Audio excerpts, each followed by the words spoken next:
स्वाध्याय देखो कहा गया कि देखो को वैसे तो कई अनेकों में कोई एक मनन करता है, उसमें भी सहस्त्रों ही उस सिद्धि के लिए यत्न यत्न करते हैं, और उसमें भी अनेक सहस्त्रों किसी को ही एक को तत्व ज्ञान होता है। तो इसलिए कहा गया है कि जो अपने स्वभाव के विपरीत चलेगा वह इससे विरक्त होता रहेगा। जो अपने गुण है ना उसके जो प्राप्त करना चाहता है उसको सिद्धि नहीं मिलेगी, और जो अपने अनुकूल आचरण करेगा, जो उसने मनन से जाना है जिस लक्ष्य की प्राप्ति के लिए, तो उसको सिद्धि प्राप्त होगी।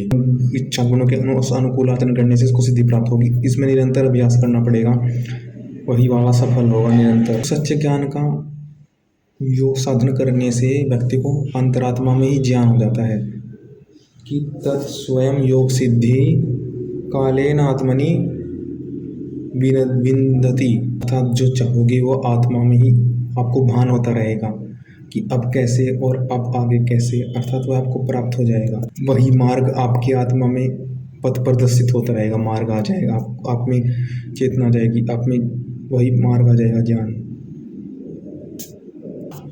अर्थात अभिमान नहीं होता, जैसे कि श्री कृष्ण को कहा गया है कि उनमें निरंतर किंचित भी अभिमान नहीं था। अर्थात अभिमान से अपने आप पर श्रेष्ठ अभिमान होना चाहिए।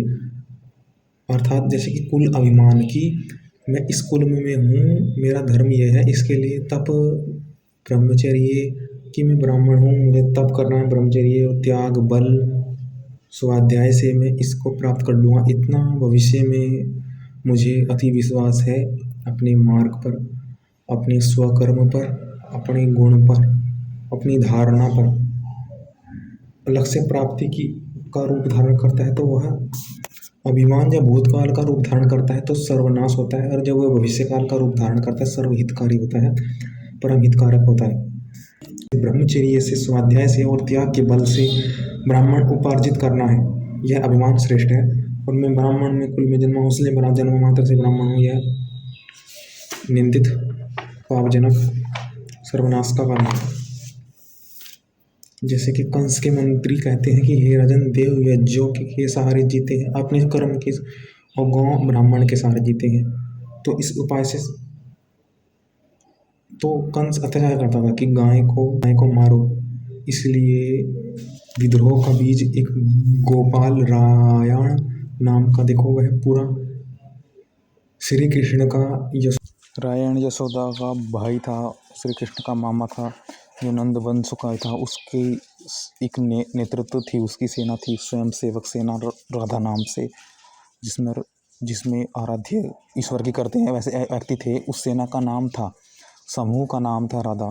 राधा जो ईश्वर की आराध्या करे उसको राधा कहते हैं। राधा एक व्यक्ति विशेष, राधा एक स्त्री विशेष नहीं थी, वह एक समूह था जिसका नेतृत्व बाद में श्री कृष्ण को मिला, जिनका मुख्य कार्य तो ईश्वर था, भक्ति था, परंतु वह गौण रूप से कंस के अत्याचारों अर्थात कंस को विध्वंस करने में लगे हुए थे, जो कंस के राज्य में गए और उसको अखाड़े में चुनौती दी। श्री कृष्ण ने उसका वध किया।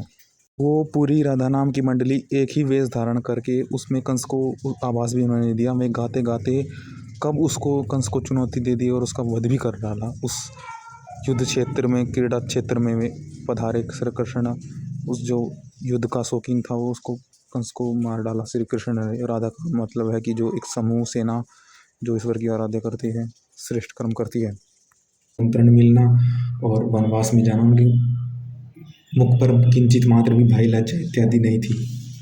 श्री कृष्ण चाहते थे कि मैं जाता इस समाज के लिए कुछ कर पाऊँ, इस अखंडित भारत को महाभारत बनाऊँ, उसको एक अखंडित को करूँ उसको मैं।